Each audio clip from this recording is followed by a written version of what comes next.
Hello everyone, welcome back to Buried Files. Tonight we venture into one of America's most unforgiving wilderness areas with 8 harrowing accounts from the Appalachian Trail that have remained buried in official reports and witness testimonies for far too long. These are not campfire tales or folklore passed down through generations. These are documented encounters from search and rescue coordinators, park rangers, experienced hikers and researchers who found themselves face to face with something far more sinister than the natural dangers of the mountains. From unexplained disappearances that defy logical explanation to predators who use the isolation of the wilderness to hunt their prey. Tonight we explore the darkest corners of America's most famous hiking trail. Each story has been reconstructed from official incident reports, witness statements, and survivor testimonies gathered from across the Appalachian region spanning from Georgia to Maine. While we have verified the core facts of each account through multiple sources, some names and specific locations have been altered to protect the privacy of those involved and to prevent interference with ongoing investigations. If you are new to Buried Files, make sure to subscribe for weekly deep dives into true horror stories that law enforcement and park services would prefer remain classified. Hit that notification bell so you never miss when we uncover the next buried case file that someone hoped would stay hidden forever. The doctors say I have severe PTSD. But that does not explain the 7 missing days in my memory or why I woke up 40 miles from where I started with wounds that should not exist. I am Marcus Rivera, 29 years old, and I have been a search and rescue coordinator for the Great Smoky Mountains National Park for the past 6 years. My job is to find people who get lost in these mountains, not to become one of them. What happened to me in October of last year has shattered everything I thought I knew about these wilderness areas, and more importantly, what might be living in the places we never search. I had been coordinating rescue operations for almost a week straight, 3 separate incidents involving lost hikers, all within a 10-mile radius of the Appalachian Trail near Cades Cove. The pattern bothered me because it was unusual for so many people to get disoriented in the same general area, especially experienced hikers who knew the terrain. The last case involved a 34-year-old man named David Chen, who had been hiking alone for 2 days before his family reported him overdue. His abandoned campsite was found with all his gear intact, his tent properly secured, and his food still hanging in a bear bag 15 feet off the ground. No signs of struggle, no blood, no indication of what direction he might have gone. It was like he had simply vanished between setting up camp and morning. That Thursday morning in late October, I decided to conduct my own search in the area where all 3 disappearances had occurred. I packed my standard emergency gear, GPS unit, radio, first aid kit, and enough supplies for 2 days. The weather forecast showed clear skies with temperatures dropping to the low 40s at night, perfect hiking conditions. I left the ranger station at 6:30 in the morning and drove to the Elkmont trailhead, planning to cover a grid pattern that would take me through the last known locations of all 3 missing persons. The first day of searching went exactly as expected.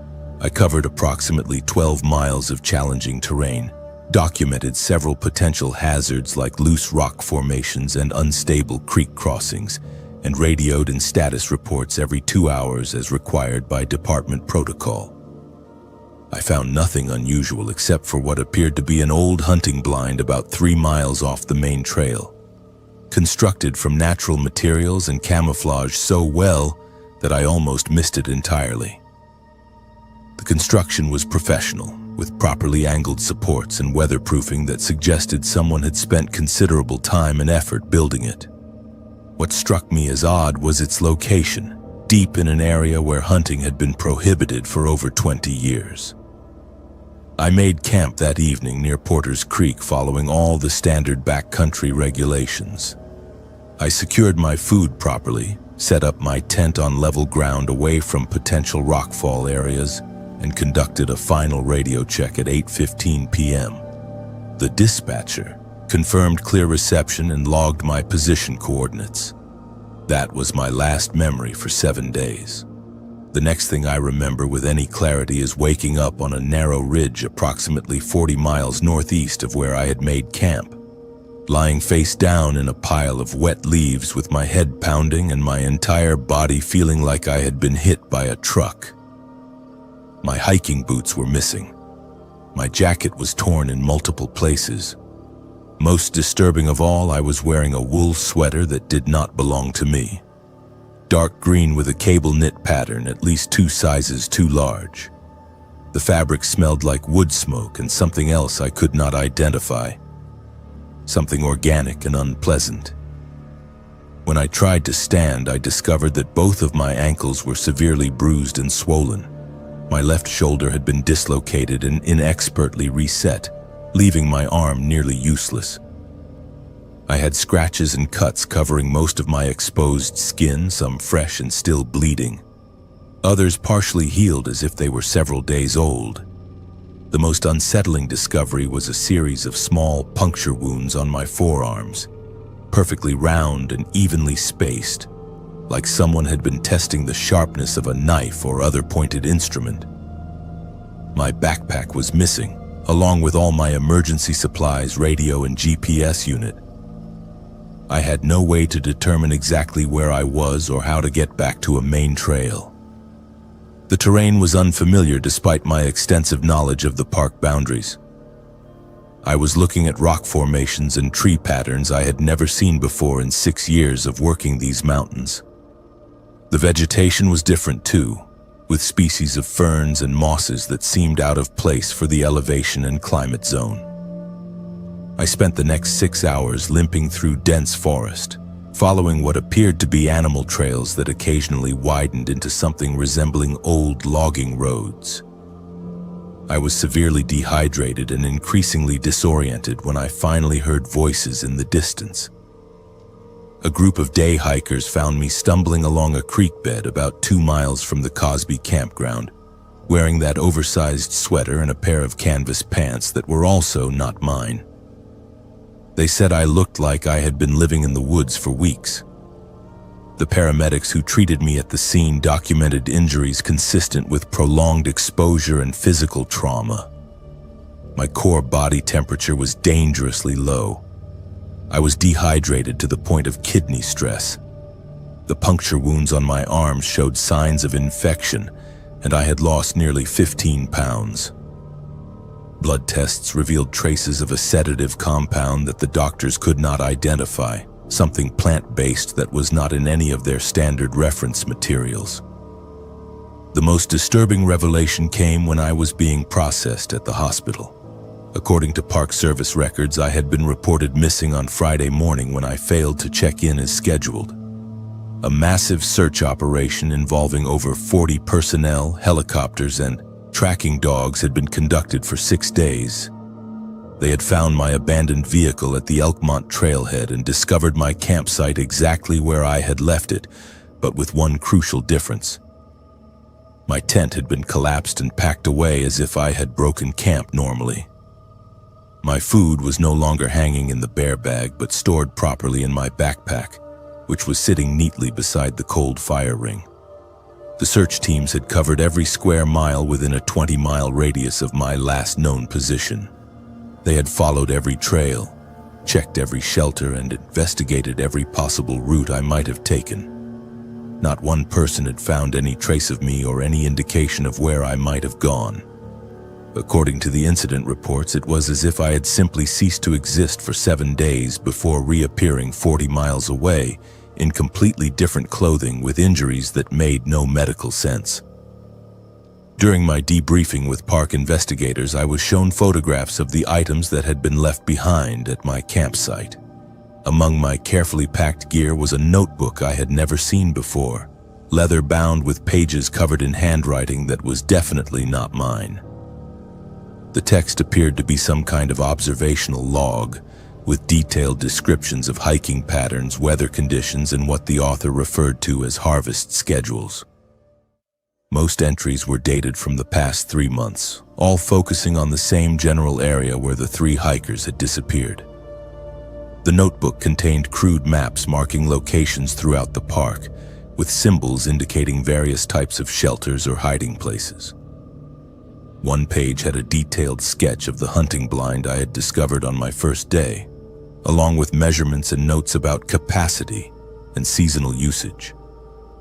Another page contained a list of names including David Chen and the other 2 missing hikers, with dates and brief descriptions of their physical characteristics and hiking experience levels.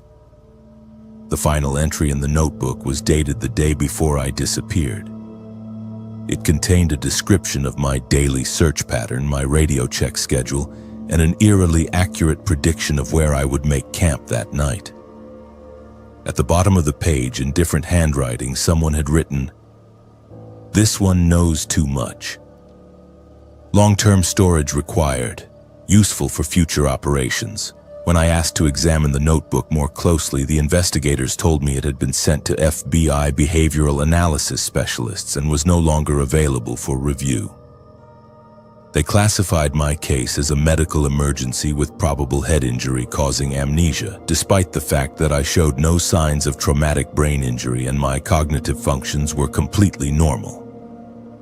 The official incident report listed my disappearance as successful search and rescue operation and made no mention of the notebook, the unexplained injuries, or the fact that I had been found wearing someone else's clothes.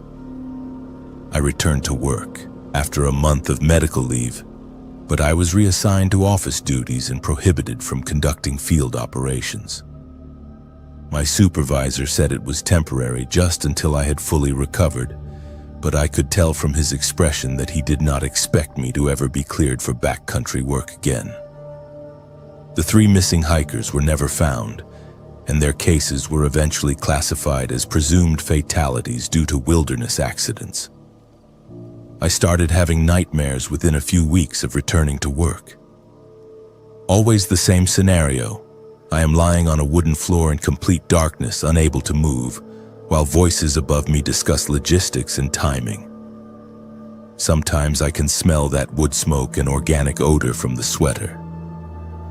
Sometimes I can feel those puncture wounds being made one by one while someone takes notes. I wake up with my heart racing and the absolute certainty that whatever happened to me during those 7 missing days is still happening to other people. 3 months after my incident, another experienced hiker disappeared from the same general area. This time it was a woman named Jennifer Walsh, a 31-year-old nurse from Knoxville who had been hiking alone for the weekend. Her campsite was found in perfect condition, with all her gear properly stored and her tent collapsed as if she had packed up normally. The search teams found no trace of her, and after 2 weeks her case was classified the same way as the others. I submitted a formal request to review all missing persons cases in the park from the past 5 years. My request was denied. I was told that such information was not relevant to my current duties, and that my continued focus on these cases was interfering with my ability to perform assigned tasks effectively. 2 weeks later, I was placed on administrative leave pending a psychological evaluation.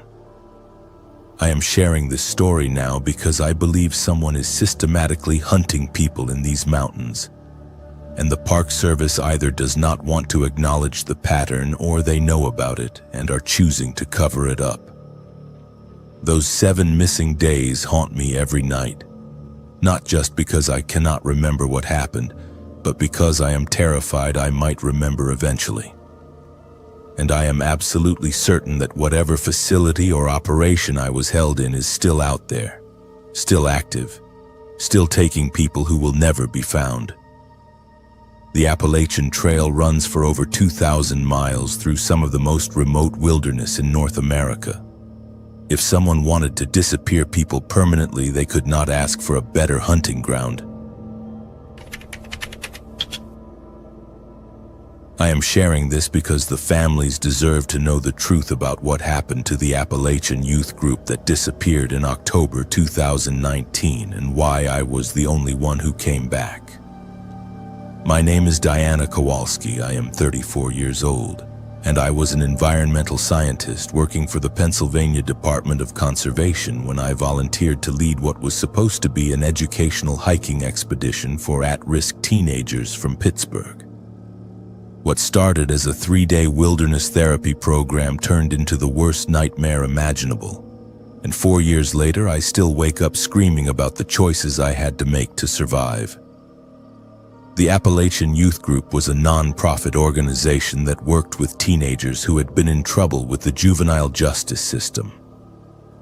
The idea was to give these kids exposure to nature, teach them outdoor skills, and help them build confidence through controlled challenges in a wilderness setting. I had volunteered with the program twice before, leading day hikes and teaching basic ecology lessons. When they asked me to lead a 3-day backpacking trip in October, I jumped at the opportunity. These kids deserve to see something beautiful, to experience the kind of peace and clarity that only comes from being deep in the mountains.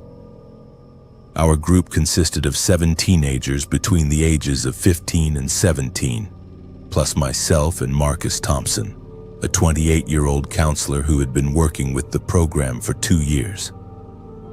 The kids were typical of the demographic the program served. Tough exteriors hiding deep insecurities, most from broken homes, all carrying more emotional baggage than any teenager should have to bear. There was Jamie Rodriguez, a 16-year-old girl who had been arrested for shoplifting but was actually one of the smartest kids I had ever met. Devin Mitchell, 17, who used humor to deflect from his anger issues but had genuine leadership potential. Sarah Kim, 15, quiet and observant, who had been caught vandalizing school property but was actually expressing her artistic talents in the wrong venue. The other 4 were Brandon Walsh, 16, whose parents had kicked him out for his drug use, but who was actually trying to get clean. Ashley Johnson, 17, who had been in 3 different foster homes and had trust issues with authority figures. Michael Torres, 15, who had been suspended for fighting but was actually protecting younger kids from bullies. And finally, Tyler Brown, 16, who had been stealing cars but was mechanically gifted and could fix anything with an engine. Despite their various legal troubles, they were good kids who had never been given a real chance to succeed. We started our hike on a Friday morning in mid-October from a trailhead in the Monongahela National Forest, planning to follow a well-marked section of the Appalachian Trail south for about 8 miles before setting up base camp in a designated wilderness area. The weather forecast called for partly cloudy skies with temperatures in the 60s during the day and 40s at night, perfect conditions for backpacking. The kids were excited but trying not to show it, making jokes about survival shows and asking if we would have to eat bugs if we got lost. The first day went exactly according to plan. We covered the intended distance. The teenagers worked well together, helping each other with heavy packs and difficult terrain, and we made camp in a beautiful meadow surrounded by oak and maple trees in full autumn colors. Marcus had brought his guitar, and we spent the evening around the campfire sharing stories and teaching the kids basic wilderness skills like reading topographic maps and identifying edible plants. Everyone seemed to be having a genuinely good time, and I remember thinking this was exactly why programs like this were so important. The storm hit on Saturday morning without warning. The weather service had predicted scattered showers, but what rolled in was a full-scale autumn tempest with horizontal rain, wind gusts over 40 miles per hour, and temperatures that dropped 20 degrees in less than an hour. Our campsite, which had been perfectly sheltered the night before, suddenly became completely exposed to the elements.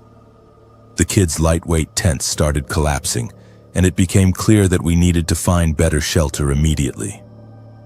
Marcus and I made the decision to leave the established trail and head for a valley we could see about 2 miles to the east, where the terrain looked more protected and we might be able to wait out the worst of the storm.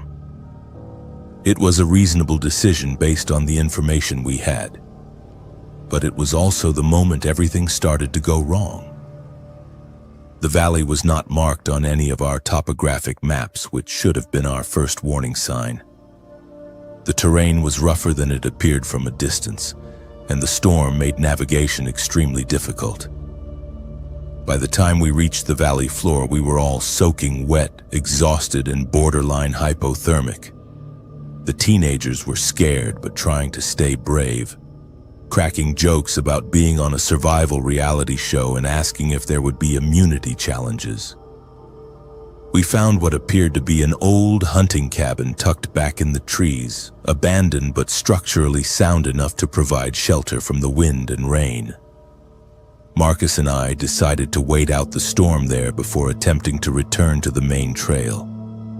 The cabin was larger than it appeared from the outside, with 2 rooms and a stone fireplace that still drew properly. There were old supplies scattered around, rusted canned goods, moldy sleeping bags, and what appeared to be hunting equipment from decades past. Most disturbing were the personal items we found: hiking boots in various sizes, backpacks with name tags from different decades, and photographs of smiling hikers that had been tacked to the walls like trophies. Marcus and I exchanged worried glances but decided not to alarm the kids until we could figure out exactly what we were dealing with.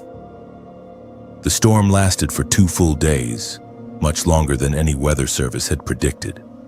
Our radio could not pick up any signals in the valley, and our cell phones showed no service. We rationed our food carefully and kept the kids busy with games and survival lessons, but I could tell that Marcus was becoming increasingly concerned about our situation. On the second night, while the teenagers were sleeping, he showed me what he had found in the back room of the cabin. It was a journal, written in multiple handwritings spanning what appeared to be several decades. The entries described various groups of hikers who had taken shelter in the cabin over the years, most during severe weather events similar to what we were experiencing. The tone started friendly, with observations about the weather and descriptions of the people taking shelter. But as each journal progressed, the entries became darker, describing how food supplies dwindled, how the weather prevented leaving, and how difficult decisions had to be made for survival. The most recent entries were from 2003, describing a family of 4 who had become lost during an early winter storm. The handwriting became increasingly erratic as the entries progressed, documenting the deaths of the parents and the difficult choices the remaining family members had to make to survive until spring. The final entry was dated 6 months later and simply said, "The valley provides for those who understand its rules. The weak feed the strong. This is the natural order." Marcus and I spent the rest of that night in whispered conversation, trying to figure out how to get the group out of the valley once the storm passed. But when morning came, we discovered that Devin Mitchell was missing from his sleeping bag. We searched the cabin thoroughly and found the back door open, leading to a narrow trail that wound deeper into the valley. The rain had stopped, but the trails were muddy and dangerous. Against my better judgment, we decided to follow the trail to look for Devin rather than leaving immediately. The trail led to what appeared to be the remains of an old mining operation, with several collapsed structures and rusted equipment scattered around a large clearing. We found Devin at the bottom of an old mine shaft, his neck broken from the fall. The teenagers were traumatized, and several of them wanted to know why the area was not marked on our maps and why there were no safety barriers around such obvious hazards. Marcus climbed down to recover Devin's body while I tried to keep the remaining 6 kids calm and focused on getting out of the valley. That afternoon, while we were preparing to leave, Sarah Kim disappeared. One moment she was helping pack gear, and the next moment she was gone. We found her packed by the creek, but there was no sign of struggle and no indication of which direction she might have gone. Brandon Walsh volunteered to search the area around the mining structures while the rest of us followed the creek downstream. We never found Brandon either. By the fourth day, our food supplies were nearly exhausted, and I was starting to understand why the journal entries had become so dark. The valley seemed designed to trap people, with steep walls on all sides and no clear exit routes. Every trail we followed either led to dead ends or circled back to the cabin. The teenagers were beginning to panic, and Marcus was showing signs of severe stress. When Ashley Johnson disappeared that night, I realized that something was systematically picking off members of our group. The next morning, Marcus suggested that we needed to start making hard choices about food rationing and survival priorities. He said that some of us were stronger and more likely to survive than others, and that we needed to be realistic about our situation. When I saw the look in his eyes, I knew he had read more of that journal than he had told me. That night, I stayed awake and watched him carefully. Around midnight, I saw him slip something into Tyler Brown's water bottle. I realized then that the journal had not been written by stranded hikers making desperate survival choices. It had been written by someone who was deliberately trapping people in the valley and documenting their systematic elimination. Marcus had been selected by whoever controlled this place, just as others had been selected before him. The valley was not just trapping us accidentally. It was being used as a hunting preserve where human predators could test their skills against groups of victims who could not escape.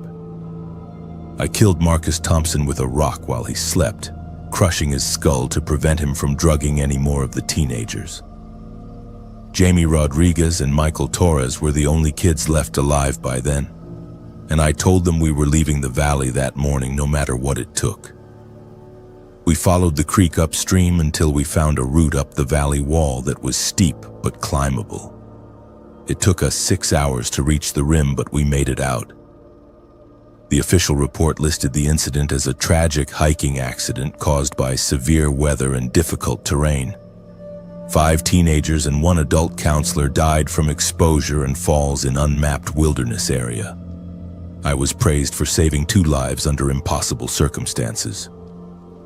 The valley was never investigated, and I was told that the terrain was too dangerous for recovery operations. I quit my job with the state and moved to Oregon, where I work as a freelance environmental consultant.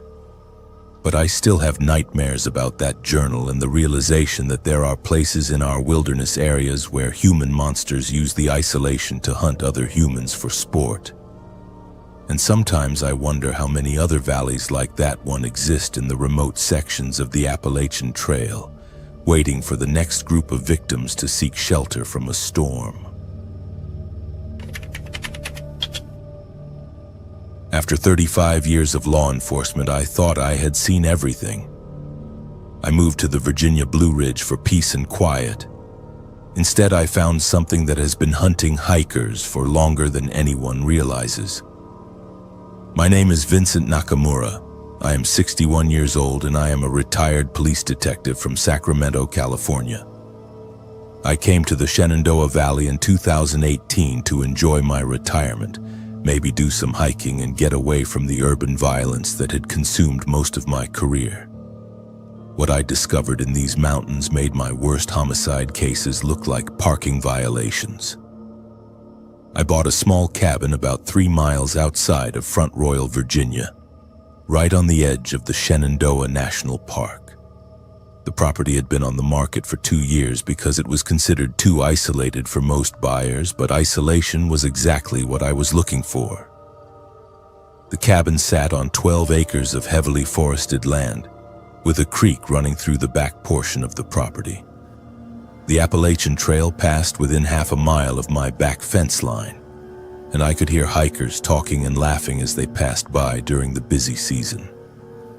For the first 6 months, retirement was everything I had hoped it would be. I spent my mornings drinking coffee on the front porch, listening to the birds and watching deer graze in my front yard. I took up woodworking, started reading books again, and began exploring the network of hiking trails that crisscrossed the Blue Ridge Mountains. The local community was friendly but respected privacy, and I felt more relaxed than I had in decades.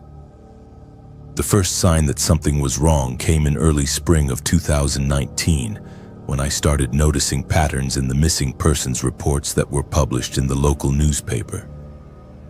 The Front Royal Gazette ran a weekly public safety section that included summaries of police calls and Park Service incidents. Mostly routine stuff like fender benders and noise complaints. But over the course of 3 months, I counted 7 separate reports of hikers who had failed to return from planned trips on the Appalachian Trail. 7 missing hikers in 3 months seemed like an unusually high number for a relatively small section of trail, especially since most of the disappearances involved experienced hikers who were familiar with the terrain. As a retired detective, I could not help but notice patterns that others might miss. All 7 hikers had been traveling alone. All 7 had been reported missing during weekdays when trail traffic was relatively light. And all 7 had last been seen in roughly the same 10-mile section of trail that ran through some of the most remote wilderness in the park. I started keeping my own file on these disappearances, cutting out newspaper articles and tracking down additional information through contacts I still had in law enforcement. What I learned made my instincts start screaming. The Park Service had conducted extensive search operations for each missing hiker, involving helicopters, tracking dogs, and dozens of trained personnel.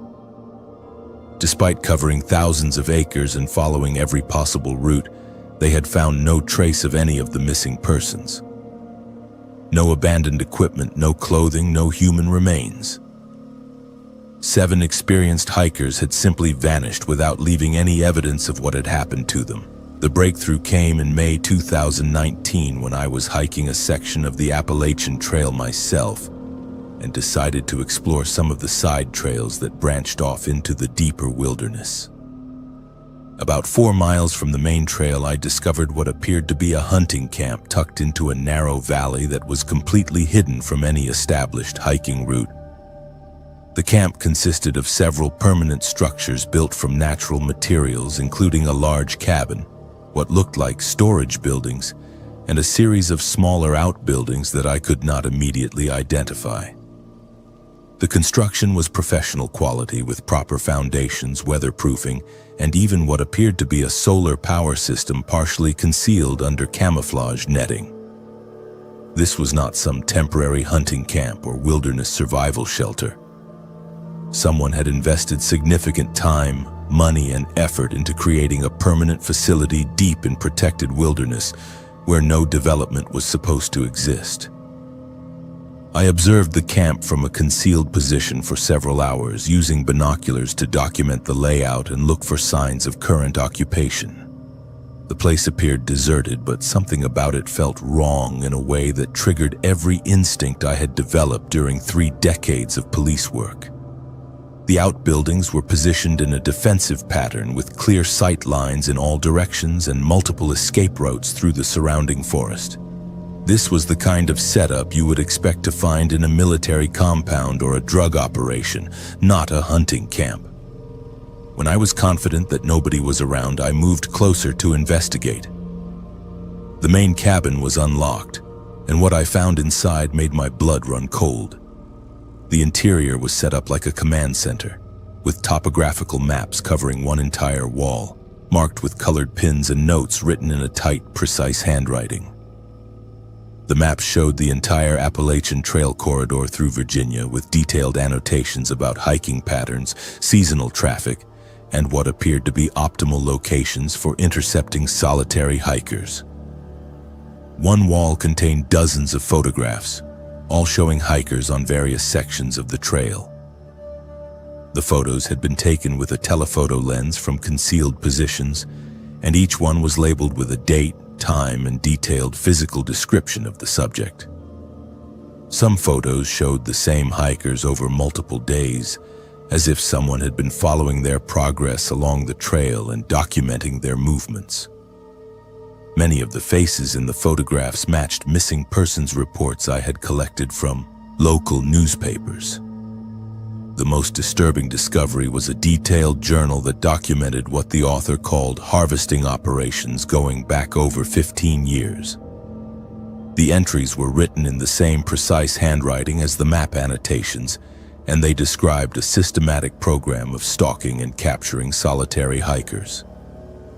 The journal contained detailed profiles of victims, including their hiking experience, physical condition, equipment, and estimated survival capabilities. Each entry concluded with clinical notes about disposal methods and lessons learned for future operations. According to the journal, the author had been living in these mountains for over 2 decades, initially as a survivalist trying to get away from civilization. Over time, he had developed what he called a natural management system for controlling the hiker population on his territory. He considered himself the guardian of this particular section of wilderness, responsible for maintaining the proper balance between human intrusion and natural order. Solitary hikers who entered his domain without permission were subject to what he called natural selection enforcement. The journal entries described in horrifying detail how victims were captured using various methods, from simple pit traps disguised as natural hazards to more sophisticated techniques involving staged emergencies or false trail markers that led people into dead-end ravines. Once captured, victims were held in underground facilities that had been constructed beneath the main compound, where they were systematically studied before being eliminated. The author seemed particularly interested in testing human survival capabilities under controlled conditions, documenting how long people could survive with limited food, water, and shelter.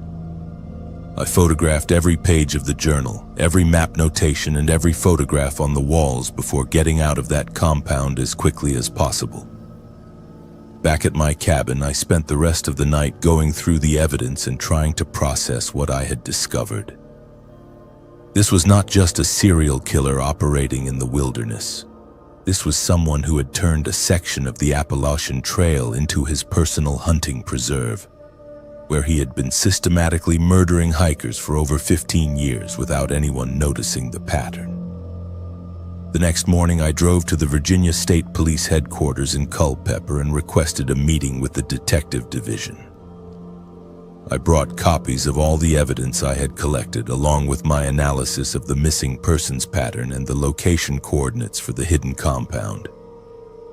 The detective who interviewed me was professional but skeptical, pointing out that I was a retired out-of-state officer with no jurisdiction in Virginia, and that what I was describing sounded like something from a horror movie.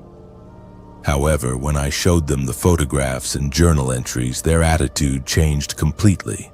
Within 2 hours, I was meeting with a joint task force that included state police detectives, FBI agents, and Park Service investigators. They had been aware that the number of missing hikers in the area was statistically unusual, but they had not connected the disappearances to a single perpetrator operating from a permanent base. The raid on the compound was conducted 3 days later by a heavily armed tactical team. They found the facility exactly as I had described it, but it was completely abandoned. All the maps, photographs, and journals had been removed, along with any other evidence of the operation. However, the underground facilities that the journal had described were still there, carved into the bedrock beneath the main cabin with sophisticated ventilation and drainage systems. The underground complex consisted of 6 separate chambers, each approximately 10 feet by 12 feet, with heavy steel doors and electronic locking systems powered by the solar array. The chambers contained evidence of long-term human habitation, including makeshift beds, waste facilities, and what appeared to be observation equipment. Forensic analysis found DNA evidence from at least 12 different individuals, including several people who matched missing persons reports from the past 5 years. The investigation team also discovered a network of hidden trails and observation posts throughout a 20-square-mile area, all connected by buried communication cables and monitored by concealed cameras. The entire system had been designed to track and intercept hikers over a large section of the Appalachian Trail corridor. creating what amounted to a high-tech hunting preserve where victims could be selected and captured without anyone noticing they were missing until it was too late. Despite the extensive evidence and the recovery of human remains from several locations around the compound, the person responsible for these crimes was never found. The investigation team believed that he had been monitoring law enforcement communications and had abandoned his operation before the raid could be conducted. They also suspected that he had backup facilities in other remote locations, possibly in different states, where he could continue his activities. The compound was dismantled and the underground chambers were sealed, but the case remains officially open. The FBI task force continues to monitor missing persons reports along the entire Appalachian Trail corridor, looking for patterns that might indicate the perpetrator has resumed operations elsewhere. They have also implemented new safety protocols for hikers, including mandatory check-in procedures for anyone planning to hike alone in remote wilderness areas. I still live in my cabin near Front Royal, but I no longer hike alone, and I keep detailed records of all suspicious activity in the area. Sometimes at night when the wind is blowing through the trees and I can hear hikers talking on the distant trail, I wonder if he is still out there somewhere watching and waiting for the right opportunity to resume his harvest operations. The Appalachian Trail stretches for over 2,000 miles through some of the most remote wilderness in America, and there are thousands of places where someone could build another compound without ever being detected. What terrifies me most is the realization that this individual had been operating successfully for over 15 years without anyone noticing the pattern. How many other predators might be using our wilderness areas as hunting grounds, taking advantage of the isolation and the assumption that people who disappear in the mountains have simply fallen victim to natural hazards? The mountains are full of secrets, and some of them are more dangerous than any wild animal. I started my Instagram account to document beautiful places across America. The Appalachian Trail was supposed to be content for my adventure series. I never posted about what I found above the fog line, and I never will. My name is Keisha Washington. I am 26 years old and I was a travel blogger from Atlanta, Georgia with over 100,000 followers who trusted me to show them the most amazing outdoor destinations in the country. What happened to me in the Tennessee section of the Appalachian Trail last September has convinced me that there are places in our wilderness where the normal rules of reality simply do not apply. I had been building my brand as an adventure travel influencer for 3 years, focusing on solo female hiking and camping content that encouraged other women to get outdoors. My followers loved the combination of stunning photography, practical hiking advice, and honest discussions about the challenges of exploring remote places as a woman traveling alone. The Appalachian Trail had been on my content calendar for months, and I had planned a week-long solo hiking trip through the Great Smoky Mountains to create material for a series of posts about conquering fears and pushing personal boundaries. My plan was to start at Newfound Gap and hike north for about 40 miles over 5 days, documenting the changing fall colors and sharing daily updates about the challenges and rewards of long-distance hiking. I had invested heavily in professional camera equipment, including a drone for aerial shots, and I was carrying enough battery packs and memory cards to document every aspect of the experience. This was supposed to be the content series that would push my follower count over 150,000 and attract the kind of sponsorship deals that would let me turn travel blogging into a full-time career. The first 2 days went exactly according to plan. The weather was perfect with clear skies and temperatures in the 70s during the day and 40s at night. The fall foliage was at peak color, providing the kind of dramatic landscape shots that performed well on social media. I was averaging about 12 miles per day, which gave me plenty of time to set up shots, write captions, and upload content during the evening hours when I had cell service at higher elevations. My followers were loving the series. Each post was getting thousands of likes and hundreds of comments from people saying the photos were inspiring them to plan their own hiking adventures. Several outdoor gear companies had reached out about potential partnerships, and I was already planning follow-up trips to other sections of the trail. Everything was going perfectly until the morning of day 3 when I encountered something that completely changed my understanding of what was possible in these mountains. I had camped the previous night at a designated backcountry site near Clingman's Dome, and I started hiking before sunrise to capture some dramatic shots of the dawn, light filtering through the forest canopy. The trail was clearly marked and well-maintained, following a ridgeline that offered spectacular views of the surrounding valleys. About 2 hours into my hike, as the morning mist started to burn off, I noticed that I was approaching what appeared to be a solid wall of fog that stretched across the entire mountainside. The fog line was perfectly horizontal, as if someone had drawn a line across the landscape at exactly 4,500 feet elevation. Below the line, the morning was clear and bright, with unlimited visibility in all directions. Above the line, the fog was so thick that I could barely see 10 feet ahead of me. I had encountered mountain fog before, but nothing like this. The boundary between clear air and complete obscurity was so sharp and defined that it looked artificial. I decided to hike up into the fog to get some atmospheric shots for my content series.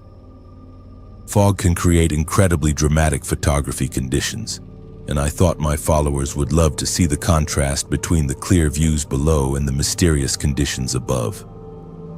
I switched my camera to manual focus and started documenting my ascent into what I assumed was just an unusual weather phenomenon. The moment I crossed the fog line, everything changed.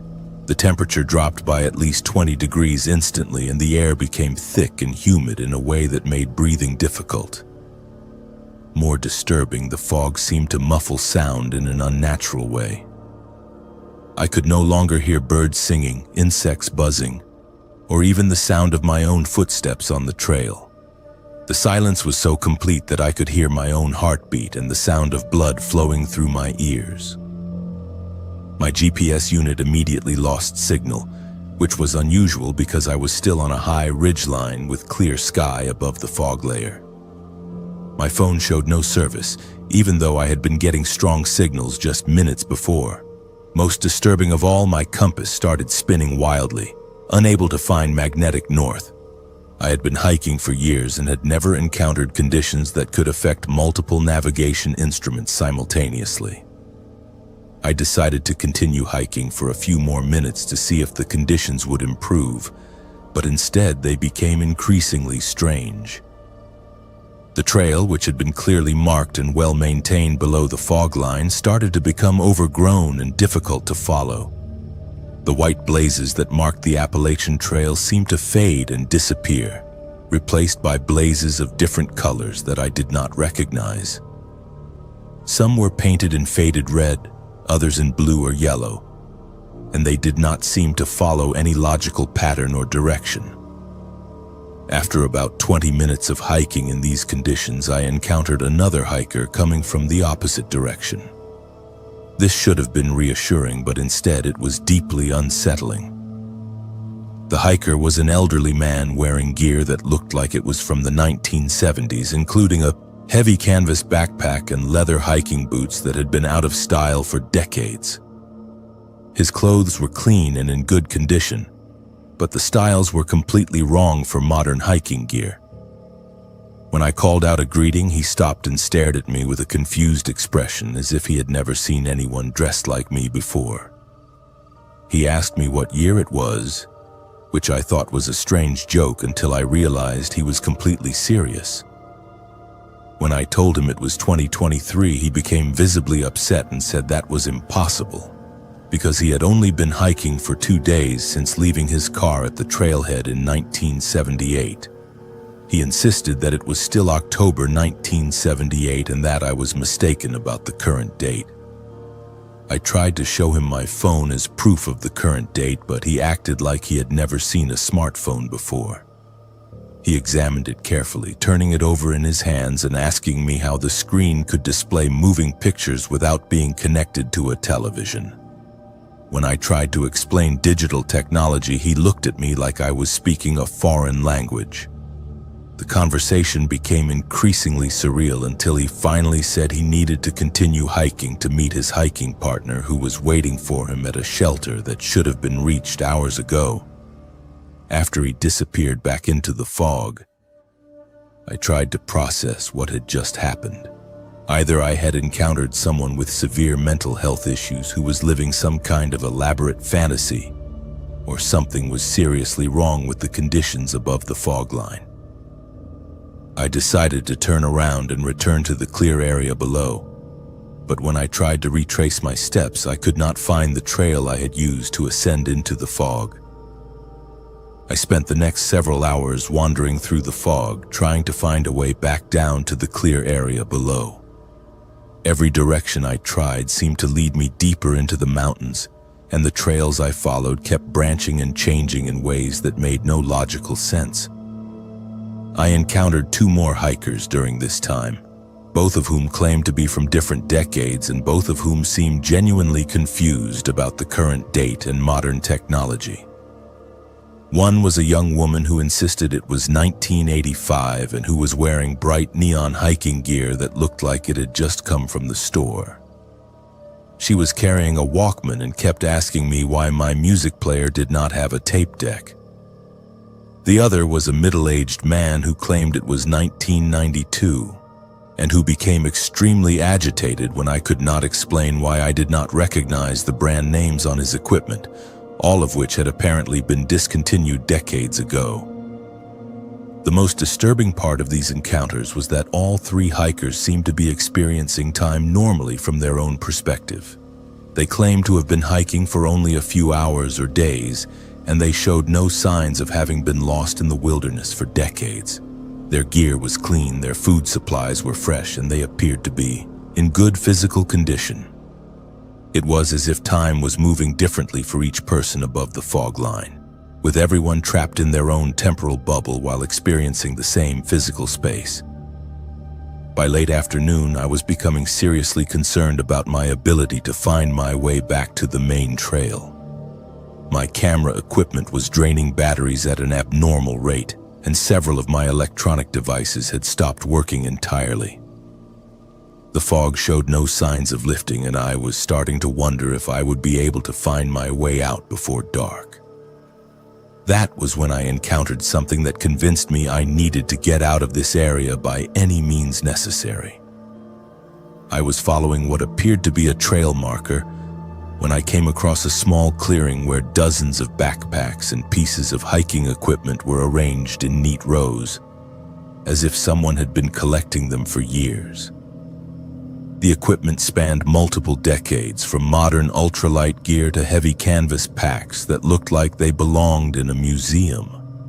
Many of the packs still contained personal items, driver licenses with photos of smiling hikers, journals with entries describing Appalachian Trail adventures, and photographs of families who were probably still wondering what had happened to their missing loved ones. In the center of the clearing was a notebook, similar to a trail register, where hikers traditionally sign in to record their passage. The entries in this notebook went back to 1962, with thousands of signatures from people who had apparently found this clearing over the past 60 years.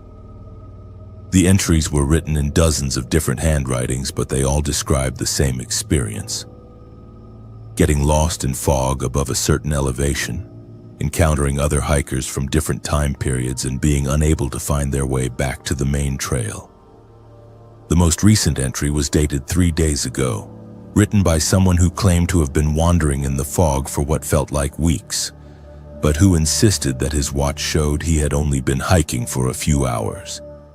He wrote that he had encountered hikers from every decade since the 1960s, all of whom were trapped in the same area and all of whom experienced time differently. The final line of his entry read, "I think this place collects people. I think it has been collecting people for a very long time. I ran from that clearing as fast as I could, crashing through underbrush and ignoring trail markers, driven by pure panic and the desperate need to get back to normal reality. I have no idea how long I ran or which direction I went, but eventually I broke through the fog line and found myself back in the clear area below. When I checked my phone, I discovered that I had been above the fog line for less than 3 hours, even though it had felt like an entire day. I hiked directly back to the nearest trailhead and drove straight home to Atlanta, abandoning my planned content series and never posting any of the footage I had captured above the fog line. When I reviewed the photos and videos later, most of the files were corrupted beyond recovery, showing only static or distorted images that made no sense. The few clear images I had managed to capture showed landscapes and trail markers that do not appear on any official Appalachian Trail maps. I never returned to that section of the trail, and I have never told anyone the full story of what happened above the fog line. But sometimes I search online for missing persons reports from the Appalachian Trail, and I recognize faces from driver licenses I saw in that clearing. People who disappeared decades ago and who their families probably assume died from exposure or falls, but who might still be wandering above the fog line, trapped in their own personal time loops and wondering why they cannot find their way home. There are places in our wilderness areas where the normal rules of physics and time do not seem to apply, and the Appalachian Trail passes through some of those places. If you ever encounter a perfectly horizontal fog line that seems to cut across an entire mountainside, do not cross it. Some boundaries are not meant to be explored, and some mysteries are too dangerous to solve. I test survival equipment for a living, so when the blizzard hit in March, I was not worried. I knew about the old CCC shelter. What I did not know was that someone else was already living there and they were not planning to share. My name is Tyler Brennan. I am 31 years old and I work as an outdoor gear tester for Wilderness Tech Solutions based out of Denver, Colorado. My job requires me to push equipment to its limits in some of the harshest conditions nature can offer. From desert heat to Arctic cold. I have spent nights in temperatures that would kill most people, testing gear that saves lives in emergency situations. Last March, I was conducting a week-long evaluation of new winter survival equipment in the Allegheny Mountains of Pennsylvania. The assignment was to test a new line of emergency shelters and cold weather gear by spending several nights in abandoned civilian Conservation Corps shelters that dot the remote sections of the Appalachian Trail. These stone structures were built during the Great Depression by work crews who carved them into hillsides and constructed them to last for generations.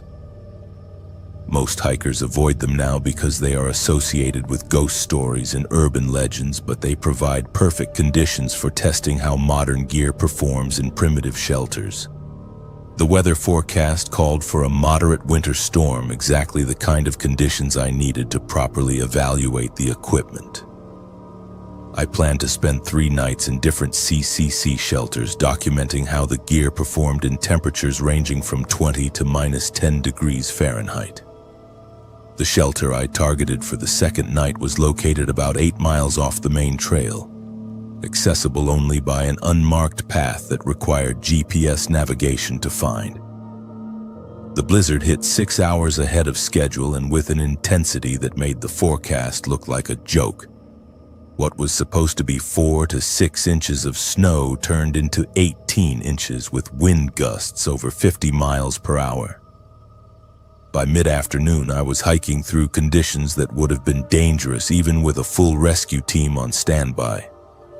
Visibility dropped to less than 10 feet, and the temperature plummeted from 20 degrees to -5 in less than 2 hours.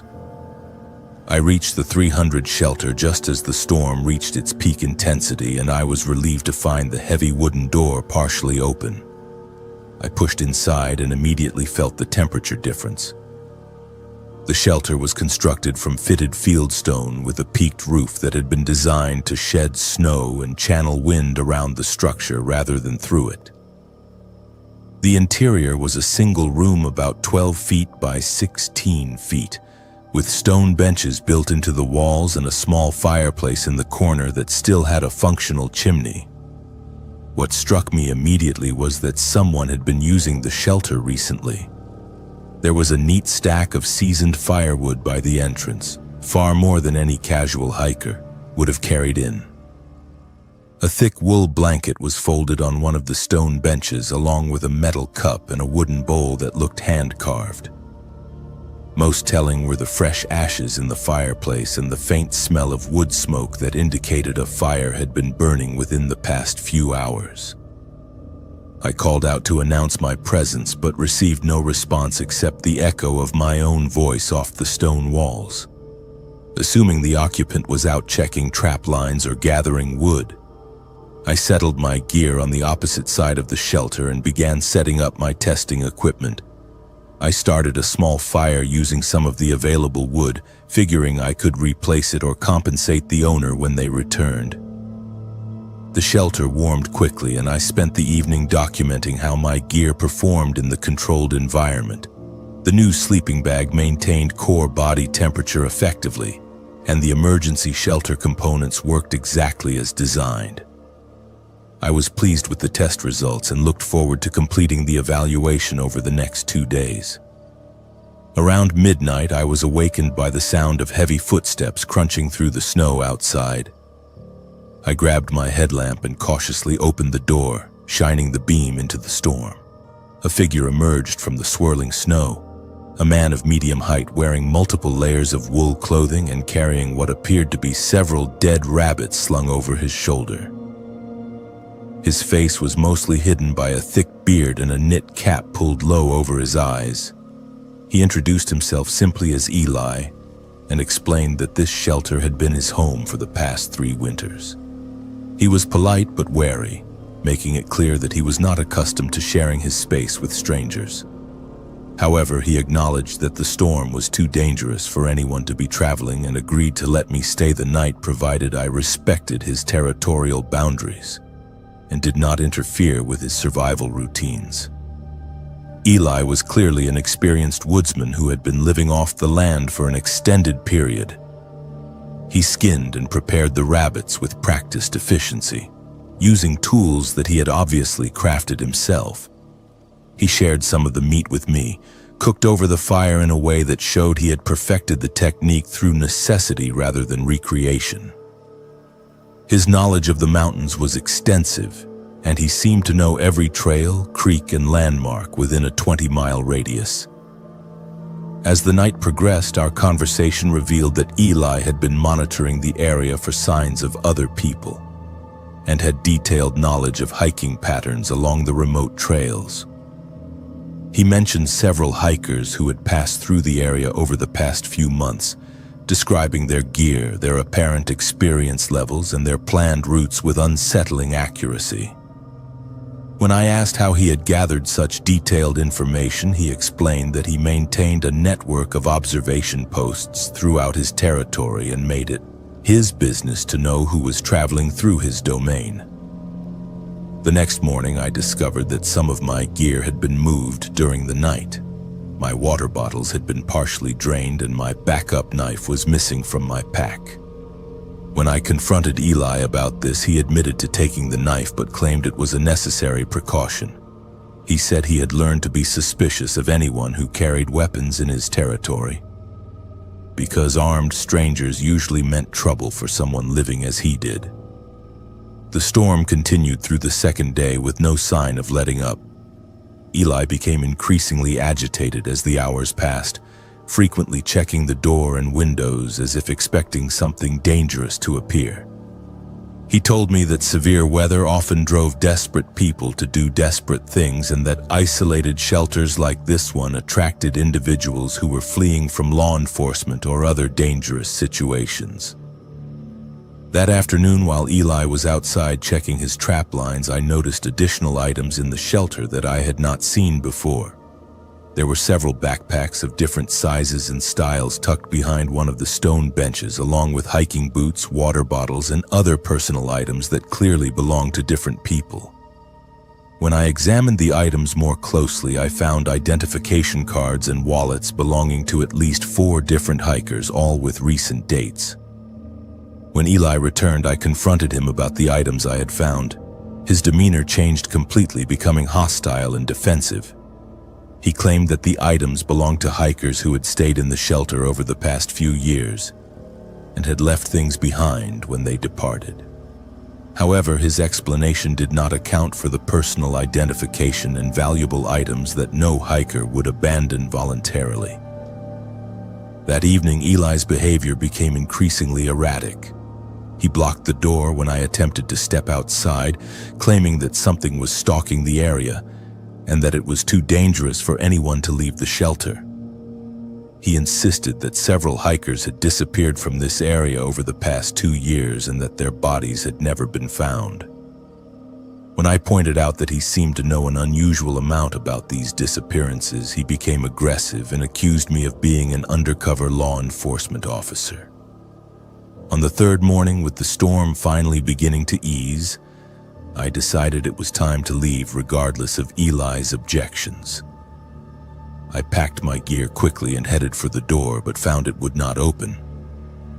Eli was standing guard with my stolen knife in his hand, and he made it clear that he had no intention of letting me leave. He claimed that anyone who knew about his shelter and his activities was a threat to his survival, and that he could not allow me to report his presence to the authorities. I realized then that the items I had found belonged to hikers who had never left this shelter alive. Eli had been using the CCC shelter as a base for hunting human prey, taking advantage of severe weather conditions to trap victims who had no choice but to seek shelter. The rabbit traps around the perimeter were probably supplemented by more sophisticated devices designed to capture or disable people. The confrontation that followed was brief but violent. Eli was experienced with wilderness survival, but not with hand-to-hand combat. I managed to disarm him and secure the knife, but when I tried to open the door, I discovered it had been locked from the outside with some kind of mechanical device. We were both trapped inside the shelter, and someone else was controlling our situation. Through the small window, I could see a figure moving through the trees about 50 yards away. The person was wearing modern winter clothing and appeared to be observing the shelter through binoculars. When they realized I had seen them, they disappeared into the forest, but I caught a glimpse of what appeared to be a radio or communication device in their hand. I spent the rest of that day trying to force the door and signal for help using my emergency beacon. My cell phone had no service, but I was able to send a GPS distress signal that included my exact coordinates and a message indicating I was being held against my will. I also used the fireplace to create smoke signals, hoping that someone would notice the unusual activity and investigate. Eli became increasingly panicked as he realized that his operation had been compromised. He admitted that he was not working alone, and that there were other people involved in what he called wilderness management activities. According to him, there was a network of individuals who used remote shelters and cabins throughout the Appalachian Mountains to intercept and eliminate hikers who posed security risks or who simply had the misfortune to encounter their operations. Late that evening, I heard vehicles approaching through the snow. A search and rescue team had responded to my emergency beacon and had followed my GPS coordinates to the shelter. They found the external locking mechanism and freed me from what had essentially become a prison. Eli had disappeared through what turned out to be a concealed exit in the back wall of the shelter, probably escaping through a tunnel system that connected to other locations in the area. The investigation that followed revealed that the CCC shelter had been modified extensively over the years, with hidden compartments, escape routes, and storage areas that were not part of the original construction. The authorities found evidence that multiple people had been held in the shelter against their will, including personal items belonging to at least 8 different hikers who had been reported missing over the past 3 years. The case remains under investigation by a joint task force that includes state police, the FBI, and Park Service law enforcement. They believe that there is an organized network operating throughout the remote areas of the Appalachian Trail, using isolated shelters and cabins to prey on solo hikers and small groups who would not be missed for days or weeks.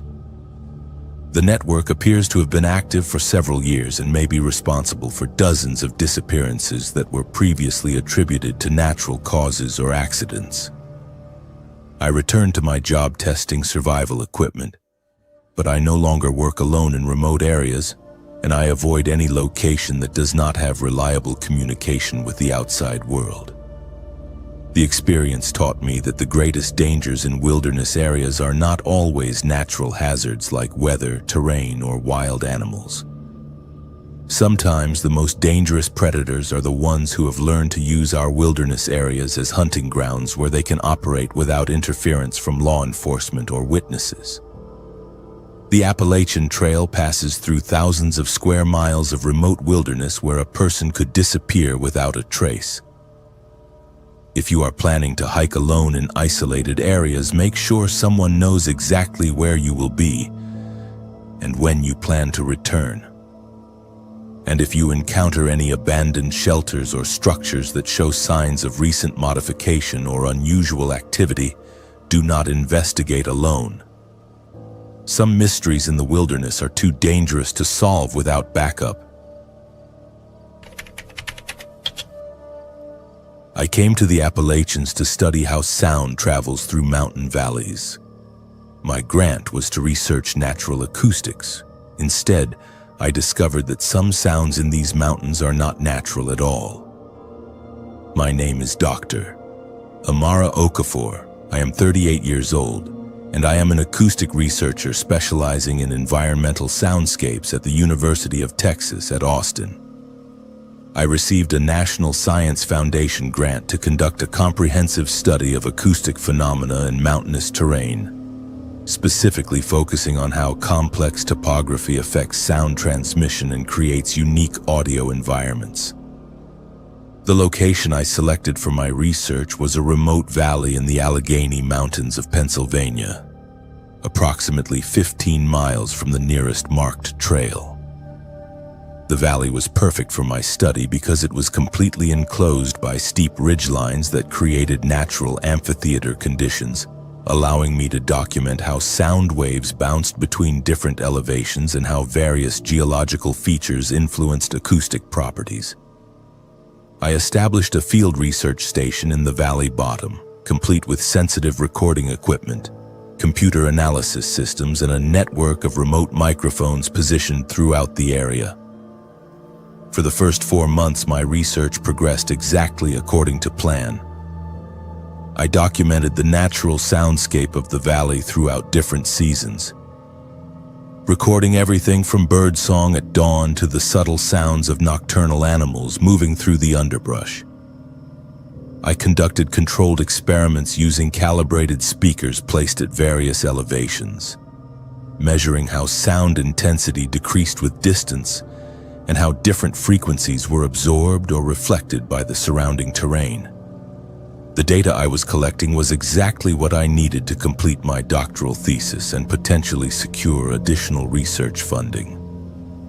The first anomaly appeared in late October, buried in a routine overnight recording session. While reviewing audio files from the previous night, I detected a low-frequency hum that lasted for approximately 47 minutes, beginning just after midnight and ending abruptly at 12:47 a.m.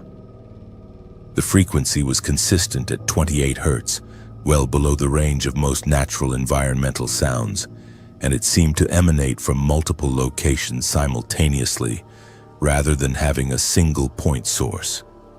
Initially, I assumed the sound was some form of mechanical noise, possibly from mining equipment or industrial activity in a neighboring valley. However, when I consulted topographical maps and contacted local authorities, I discovered that there were no active mining operations within 50 miles of my research site, and no industrial facilities that could generate the type of sustained low-frequency sound I had recorded.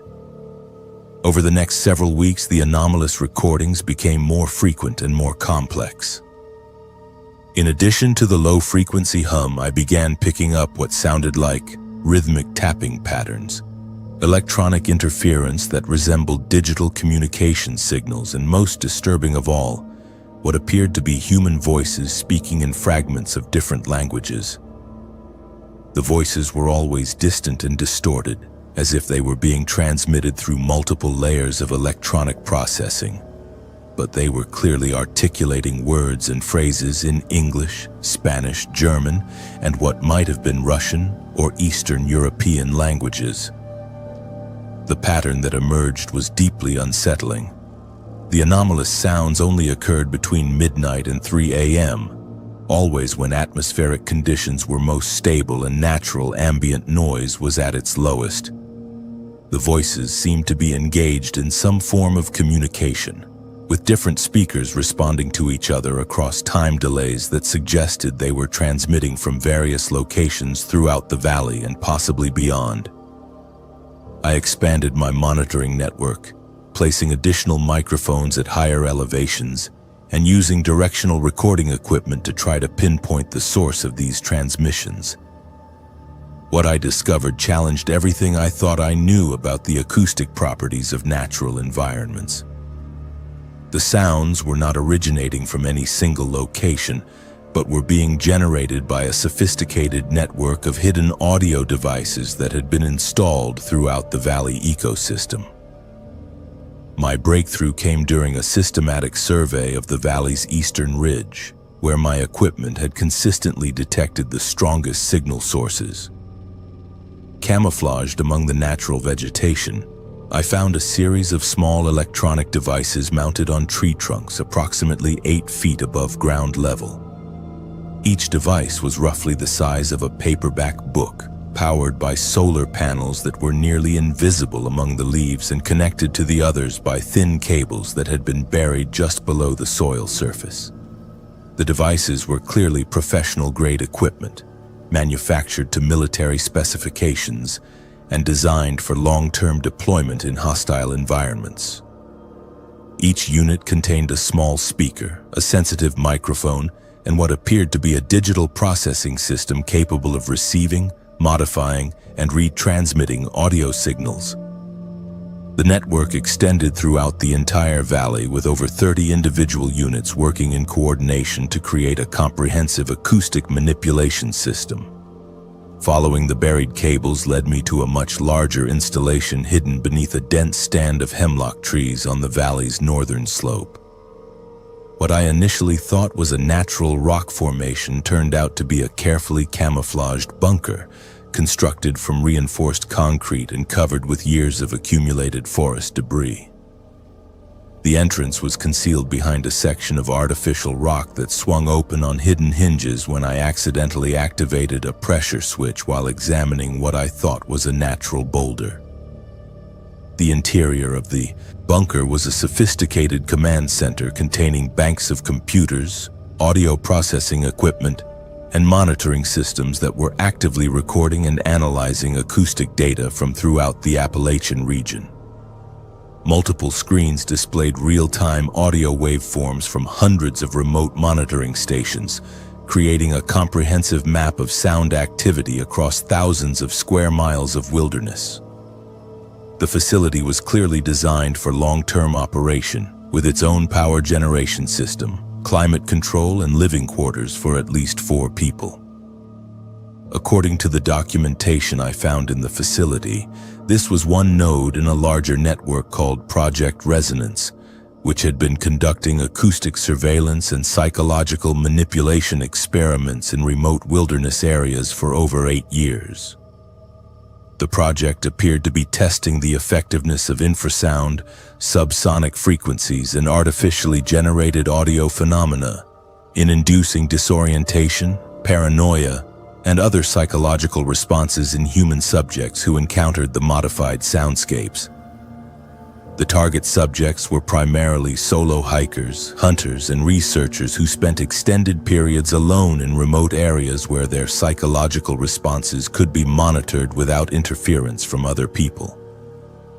The project was documenting how various types of acoustic manipulation affected decision-making, spatial orientation, and emotional stability. Some experiments involved playing back recorded voices in foreign languages to induce paranoia about foreign surveillance. Others used subsonic frequencies that could cause feelings of unease or terror without the subject being consciously aware of any unusual sounds. Most disturbing were the psychological profiles of individual subjects who had been monitored over multiple visits to affected areas. The files contained detailed behavioral assessments of hundreds of people, including hikers who had reported strange experiences, paranormal encounters, or unexplained feelings of being watched while camping in supposedly isolated wilderness areas. The project had been systematically manipulating the acoustic environment of these locations to study how environmental stressors affected human psychology and decision-making under survival conditions. My own research had unknowingly made me a subject in their experiments. The facility contained a complete file on my activities, including copies of my grant application, photographs of my campsite taken from concealed cameras, and detailed analysis of my behavioral patterns over the 4 months I had been working in the valley. They had been using my presence to test how a trained scientist would respond to increasingly obvious anomalies in what should have been a natural environment. The psychological effects began almost immediately after I discovered the facility, even though I understood intellectually that the sounds I had been hearing were artificially generated. I started experiencing severe anxiety, insomnia, and auditory hallucinations. I would hear whispered conversations in my tent at night, electronic beeping sounds when no equipment was active, and the distinctive low-frequency hum even when I was away from the valley.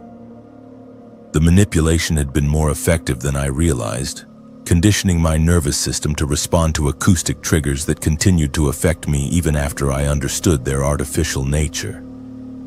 When I attempted to document my findings and report the illegal surveillance operation to appropriate authorities, I encountered a series of bureaucratic obstacles that suggested the project had official protection at some level of government. My university supervisors advised me to abandon my research and relocate to a different field site, citing unspecified security concerns. My equipment began malfunctioning in ways that appeared to be deliberate sabotage rather than natural failures. The final warning came in the form of a midnight visit to my campsite by 2 individuals in civilian clothing who identified themselves only as federal contractors. They informed me that my continued presence in the area was compromising an ongoing national security operation, and that I would be held legally responsible for any disruption of authorized research activities. They provided me with a non-disclosure agreement that prohibited me from discussing my discoveries and offered a substantial financial settlement in exchange for my silence. I signed the agreement and left Pennsylvania the following morning, but the experience fundamentally changed my understanding of how our wilderness areas are being used by government agencies and private contractors. The acoustic manipulation techniques I discovered represent a sophisticated form of psychological warfare that is being tested on unsuspecting civilians who venture into remote areas where they expect to find only natural phenomena. Since leaving the valley, I have relocated to the Pacific Northwest, where I work as a freelance acoustic consultant for environmental organizations. However, I continue to monitor reports of strange acoustic phenomena in wilderness areas, and I have identified similar patterns of unexplained sounds in remote locations throughout the western United States. The network of acoustic manipulation facilities appears to be much larger than the single installation I discovered in Pennsylvania. The most disturbing aspect of this experience is the realization that our most remote and supposedly pristine wilderness areas may be thoroughly monitored and manipulated by technologies we never see or suspect. When hikers report hearing strange sounds, feeling inexplicably anxious in certain locations, or experiencing the sensation of being watched in supposedly isolated areas, they may not be imagining things or encountering supernatural phenomena. They may be unwitting subjects in psychological experiments designed to test the limits of human perception and mental stability. If you spend time hiking in remote wilderness areas, pay attention to sounds that seem out of place or create emotional responses that are not proportional to the actual stimulus. Trust your instincts when something feels wrong about the acoustic environment of a particular location. And remember that not all the sounds you hear in the wilderness are as natural as they appear to be. Sometimes the forest is listening to you more closely than you are listening to it.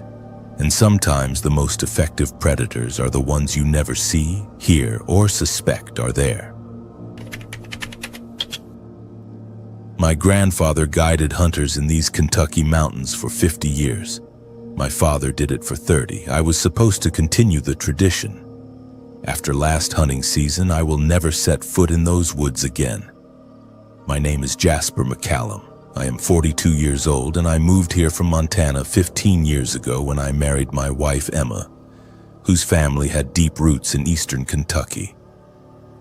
The McCallum name might not have been born in these mountains, but I learned every ridge, every creek, and every game trail like I had been walking them since childhood. When Emma's father passed away in 2018, I inherited his outfitting business along with his hunting guide's license and 23 years of client relationships. Appalachian Wilderness Guides had been operating out of the Daniel Boone National Forest since the 1990s, providing hunting expeditions for deer, elk, black bear, and wild turkey. We specialized in multi-day backcountry hunts where clients could experience the authentic mountain wilderness while pursuing game in some of the most remote and challenging terrain in Kentucky. The business was successful because I understood that city hunters needed more than just someone to show them where the animals were. They needed someone who could keep them safe in country that could kill an unprepared person in a dozen different ways. I knew which ridges were stable and which had loose shale that could send you tumbling into a ravine. I knew which hollows flooded during heavy rain and which creek crossings became impassable death traps when the water rose. Most importantly, I knew the difference between normal forest sounds and the sounds that meant something dangerous was moving through your area. Last October, I was hired by a group of 4 hunters from Louisville who wanted to pursue elk in the most remote section of the forest, about 20 miles from the nearest marked trail. The group consisted of 2 married couples in their 40s who had been hunting together for years, but had never attempted a backcountry expedition of this difficulty. Marcus and Patricia Chen were experienced deer hunters who wanted to challenge themselves with elk. David and Rebecca Morrison were newer to hunting but in excellent physical condition and eager to learn advanced techniques. We established base camp in a small meadow surrounded by dense hardwood forest, about 2 miles from a creek that provided fresh water and attracted game during the early morning and evening hours. The location was perfect for elk hunting because it provided multiple approach routes and escape paths, while being far enough from any human activity that the animals felt secure using the area for feeding and bedding. The first 3 days of the hunt went exactly according to plan. We spotted several small herds of elk and managed to position ourselves for multiple shot opportunities.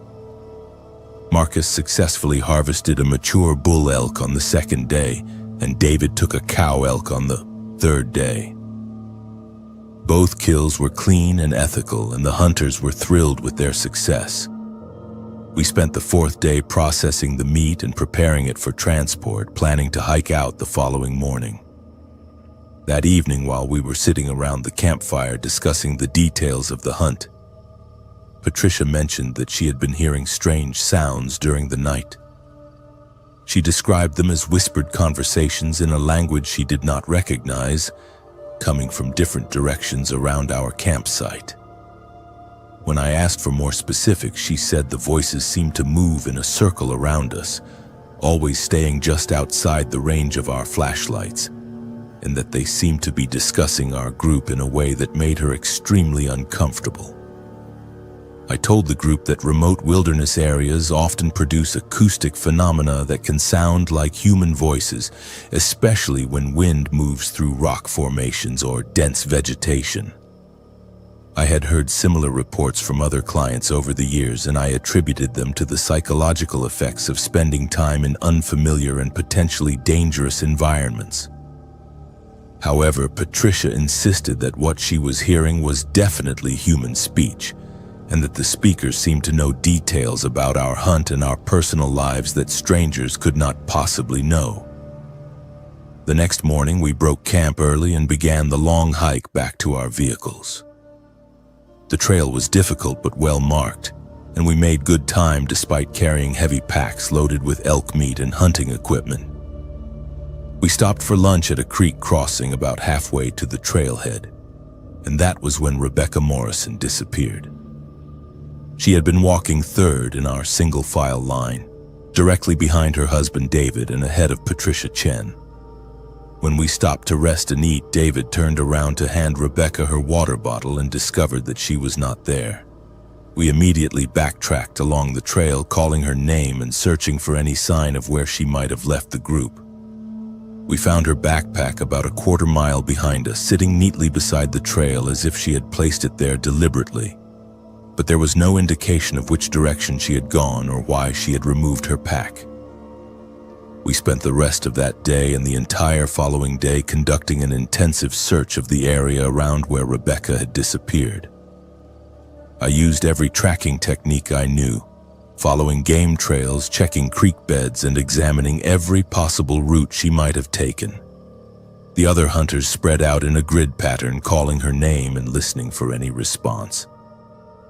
We found no footprints, no torn clothing, no signs of struggle, and no indication that she had been attacked by a wild animal. On the second night of searching, Marcus Chen also disappeared. He had volunteered to take the first watch while the rest of us got some sleep, and when David woke up at 2 a.m. to relieve him, Marcus was gone. His rifle was still leaning against the tree where he had been sitting, and his coffee cup was still warm, indicating that he had vanished within minutes of David falling asleep. We were now down to 3 people in an area where 2 experienced adults had disappeared without leaving any trace. I made the decision to hike out immediately and contact the authorities rather than continuing to search with our depleted group. We packed only essential survival gear and began hiking toward the trailhead before dawn, moving as fast as the terrain would allow. During that forced march, I began to notice signs that we were being followed by someone or something that was staying parallel to our route, but remaining hidden in the dense forest. The sounds were subtle but consistent, the occasional snap of a twig under a heavy footstep, the rustle of vegetation that was moving against the wind direction, and most disturbing of all, what sounded like human voices conducting quiet conversations in the forest around us.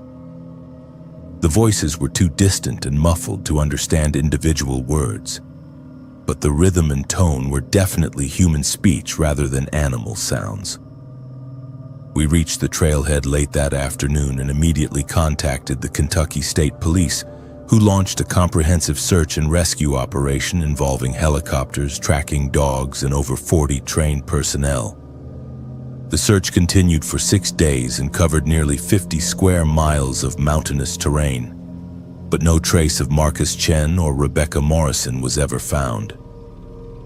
The official report concluded that both individuals had probably fallen victim to accidents or animal attacks, and that their bodies had been scattered by scavengers or washed away by recent heavy rains.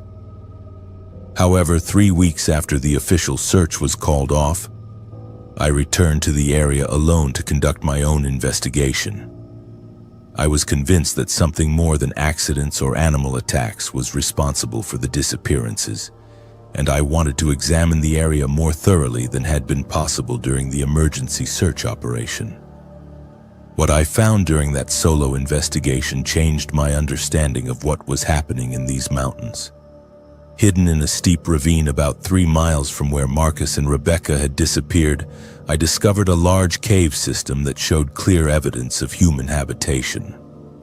The caves had been modified with hand-built stone walls, wooden platforms, and crude furniture constructed from logs and salvaged materials. More disturbing were the collections of personal items that filled several of the cave chambers. There were dozens of backpacks, sleeping bags, hunting rifles, and camping equipment that clearly belonged to different people and spanned multiple decades. Many of the items were arranged in neat displays as if someone was maintaining a museum of their victims' possessions. I found driver licenses, credit cards, and hunting licenses with photographs of people I did not recognize, dating back to the 1980s. The most horrifying discovery was in the deepest chamber of the cave system, where I found what can only be described as a workshop for identity theft on a massive scale. There were detailed files on hundreds of individuals, including photocopies of identification documents, handwriting samples, and personal information that could be used to assume someone's identity. The files were organized by physical characteristics such as height, weight, hair color, and facial features, as if someone was cataloging people based on their suitability for impersonation. I also found evidence of sophisticated disguise materials, including prosthetic facial features, hair pieces, and clothing that had been altered to match specific individuals. It became clear that someone was using the remote cave system as a base for capturing hikers and hunters, studying their identities, and then assuming their lives by using their personal information and physical appearance. When I examined the files more closely, I found detailed information about Marcus Chen and Rebecca Morrison, including photographs that had been taken during our hunting trip without our knowledge. The files contained their home addresses, employment information, family details, and financial records that could only have been obtained through extensive surveillance and research. I photographed everything I could and left the cave system as quickly as possible, knowing that whoever was responsible for these disappearances would probably return soon. When I reported my findings to the state police, they initially treated me as a person of interest in the disappearances, suspecting that I might be involved in some kind of elaborate insurance fraud scheme. It took weeks of investigation and corroboration before they accepted that I had uncovered evidence of a much larger criminal operation. The subsequent investigation revealed that the cave system had been used as a base for identity theft and murder for over 20 years. The individual responsible was a former military intelligence specialist named William Garrett, who had been presumed dead since 2001 but had actually been living in the mountains and perfecting techniques for stealing identities from people who would not be missed for several days or weeks. Garrett had been systematically targeting solo hikers, small hunting groups, and researchers who worked in remote areas, capturing them and using sophisticated interrogation techniques to extract personal information before eliminating them. He would then use their identities to access bank accounts, sell property, and create false documentation that allowed him to assume multiple identities as needed. The arrest and trial of William Garrett made national news as one of the most extensive identity theft and serial murder cases in Kentucky history.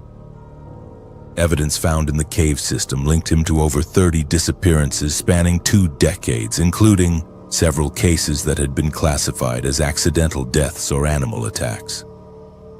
Marcus Chen and Rebecca Morrison were never found, and I believe their identities are still being used by accomplices who were never identified or captured.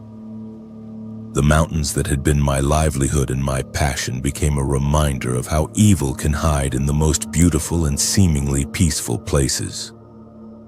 I sold the outfitting business and moved back to Montana, where I now work as a ranch hand and try not to think about the hunters who trusted me to keep them safe in country that I thought I understood. The Kentucky mountains will always be home to something more dangerous than bears, venomous snakes, or treacherous terrain.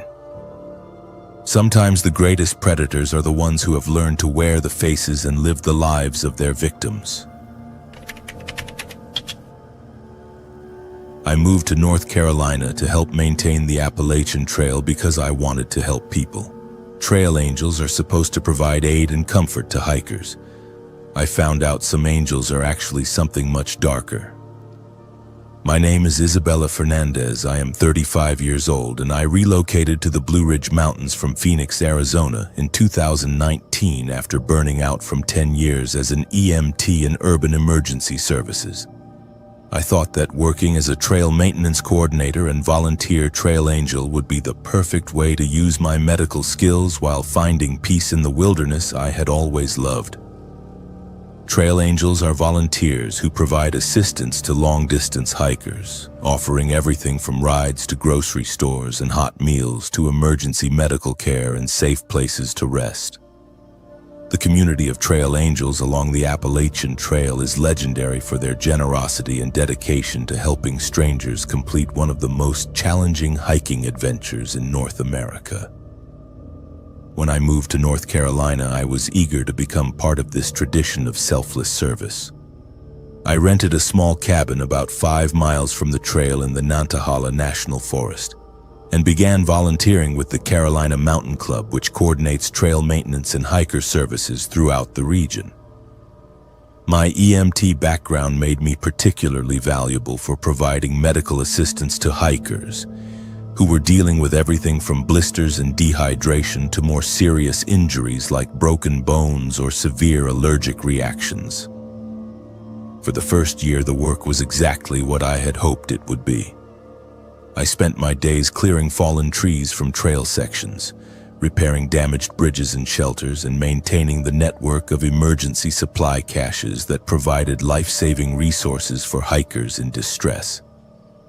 Several times each month, I would receive calls from other trail angels or park rangers requesting medical assistance for hikers who needed more care than basic first aid could provide. The hiking community was everything I had expected it to be: supportive, grateful, and filled with people who had chosen to challenge themselves in the wilderness rather than pursuing material success in urban environments. I felt like I was finally using my skills to make a meaningful difference in people's lives, and I was happier than I had been in years. The first sign that something was wrong came in early spring of 2020, when I started receiving requests for assistance that seemed slightly off compared to my previous experiences. Instead of calls from park rangers or established trail angels, I was being contacted by people who claimed to represent informal hiker assistance networks that I had never heard of before. The requests always involved solo hikers who were supposedly in distress at remote locations well off the main trail. The people making the requests would provide detailed information about the hiker's condition and exact GPS coordinates, but they would insist that I come alone because the hiker was in a psychologically fragile state and would be overwhelmed by too many rescuers.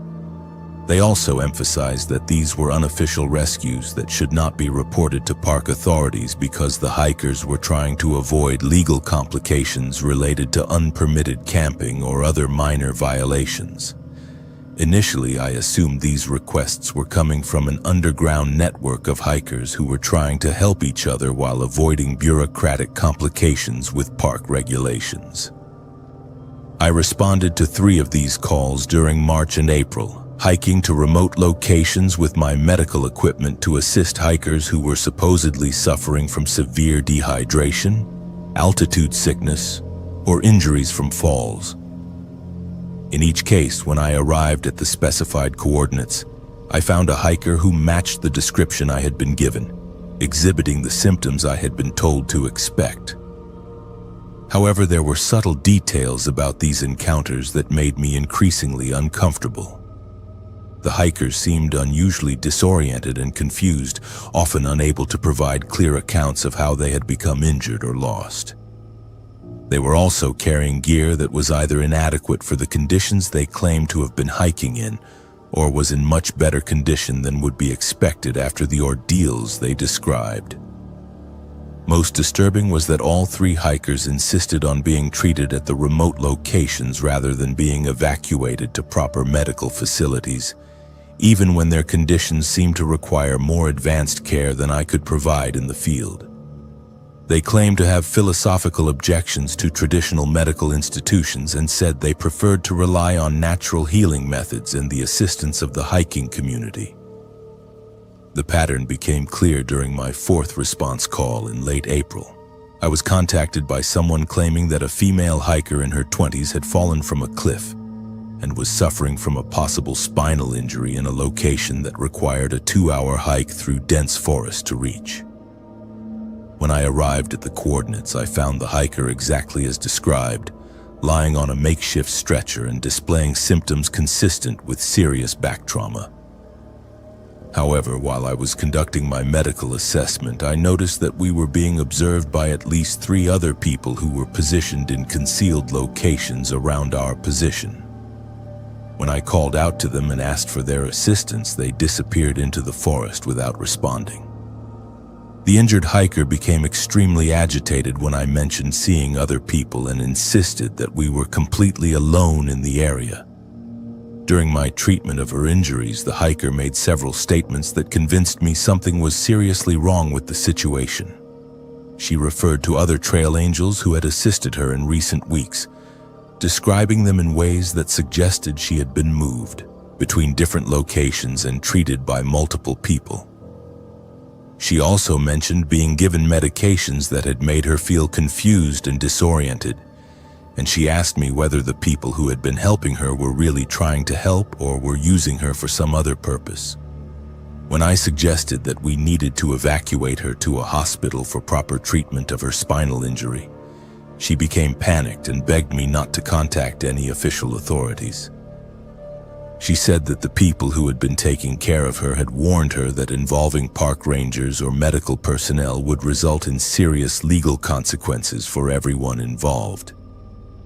She claimed that she and several other hikers were being protected by a network of trail angels who were helping them avoid prosecution for various legal problems they were facing. I realized then that I was not responding to legitimate medical emergencies but was being used as part of a system that was holding people against their will under the guise of providing assistance. The injured hiker was not a victim of an accident, but was being kept in a weakened and dependent state by people who were using her need for medical care to control her movements and decisions. I told the hiker that I needed to return to my vehicle to get additional medical supplies, but instead I hiked directly to the nearest location with cell phone coverage and contacted the North Carolina State Police. I provided them with detailed information about the location where I had found the hiker, and described the suspicious circumstances surrounding the apparent rescue operation. When state police and park rangers responded to the location later that evening, they found the area completely abandoned. There was evidence that several people had been camping in the area for an extended period, including temporary shelters, cooking equipment, and medical supplies, but no trace of the injured hiker or the people who had been watching us during my treatment. The investigation that followed revealed that I had uncovered a human trafficking operation that was using the reputation and network of legitimate trail angels to identify and capture vulnerable hikers. The operation specifically targeted solo hikers who were estranged from their families, had histories of mental health issues, or were traveling under circumstances that made them unlikely to be reported missing quickly. The traffickers were using fake emergency calls to lure legitimate trail angels to remote locations where they could be evaluated as potential victims or unwitting accomplices. Those who asked too many questions or seemed likely to report suspicious activities were discouraged from further involvement through intimidation or bureaucratic obstacles. Those who were willing to provide services without asking questions were gradually drawn deeper into the operation until they became complicit in the trafficking activities. According to the investigation, the operation had been active for over 2 years, and had successfully trafficked at least 12 hikers who had been reported missing along various sections of the Appalachian Trail. The victims were being held in remote facilities throughout the region and were being used for forced labor, sexual exploitation, or other criminal activities that took advantage of their isolation and dependence on their captors for basic survival needs. The people running the operation had extensive knowledge of hiking culture, trail angel networks, and wilderness survival techniques that allowed them to operate effectively in remote areas where law enforcement had limited presence. They had also infiltrated legitimate hiking organizations and online communities, where they gathered intelligence about potential victims and identified trail angels who could be manipulated into providing assistance. Several arrests were made during coordinated raids on suspected trafficking locations throughout western North Carolina and eastern Tennessee. But many of the victims were never recovered and are still listed as missing persons. The investigation also revealed connections to similar operations in other states along the Appalachian Trail corridor, suggesting that this was part of a much larger criminal network that was using America's wilderness areas as hunting grounds for human traffickers. I testified in the trials of the people who were arrested, but the experience fundamentally changed my relationship with the hiking community and wilderness areas that I had thought were safe refuges from urban violence. I moved back to Arizona within 6 months of the investigation and returned to working as an urban EMT, where the dangers are at least visible and predictable. The trail angel community along the Appalachian Trail has implemented new safety protocols and verification procedures to prevent similar infiltration by criminal organizations, but the damage has been done. Hikers who once trusted that any offer of assistance came from genuine Good Samaritans now must carefully evaluate whether the people offering help might have ulterior motives. The wilderness areas that attract people seeking peace and spiritual renewal have been contaminated by predators who understand that our desire to trust and help each other can be weaponized against us. Sometimes the greatest danger in the wilderness is not bears, snakes, or natural hazards, but the people who wear the masks of helpers and protectors while hunting for victims who will never be found.